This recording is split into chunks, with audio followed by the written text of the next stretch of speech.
Pourquoi le droit de grève est-il si important en France? Merci d'avoir posé la question. C'est une histoire d'amour entre la grève et les Français.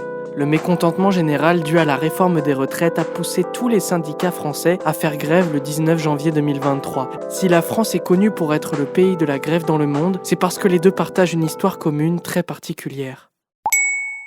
Et elle date de quand la première grève? Il n'y a pas de date précise concernant la première grève française. Cependant, les premiers signes de rassemblement contestataire apparaissent pendant la Révolution française. La famine et les mauvaises récoltes poussent les ouvriers et les agriculteurs à arrêter de travailler pour se révolter contre la monarchie à Paris en 1789.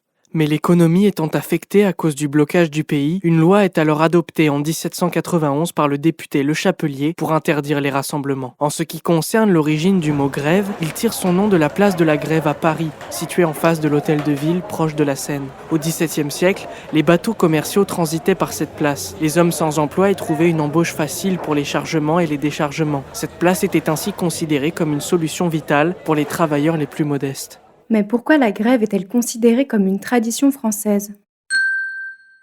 Eh bien, autorisée puis interdite successivement pendant tout le XIXe siècle par les différents régimes politiques, tout a basculé le 1er mai 1906. Les tambours retentissent dans les rues de Paris. Tous les travailleurs de l'industrie de la chaussure se mobilisent pour exiger la journée de 8 heures de travail et des augmentations de salaire. En effet, aucune réglementation ne prévoyait le nombre d'heures de travail quotidien. Leur combat va durer plus de 100 jours. Les chants de révolte vont ainsi résonner dans tout l'Hexagone. C'est la première grève de grande ampleur et la date du 1er mai sera rendue fériée en hommage à cette première conquête sociale.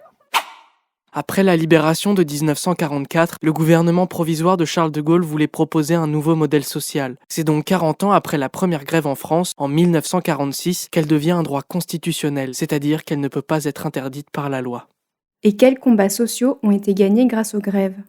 Elles ont permis aux salariés d'obtenir tous les acquis sociaux encore valables aujourd'hui. La semaine de 35 heures de travail, les congés payés ou encore les conventions collectives qui permettent de protéger les employés en leur donnant un statut à part entière. Outre un moyen de gagner des batailles sur le plan social, les grèves sont également considérées comme protectrices de notre modèle politique. Grève de 1934 contre le fascisme, celle pendant l'occupation de la Seconde Guerre mondiale, ou encore en 1961 contre les militaires putschistes, elles sont aussi garantes de notre démocratie. Voilà pourquoi le droit de grève est aussi important en France. Maintenant, vous savez, un épisode écrit et réalisé par Samuel Limbroso. Ce podcast est disponible sur toutes les plateformes audio. Et si cet épisode vous a plu, n'hésitez pas à laisser des commentaires ou des étoiles sur vos applis de podcast préférés.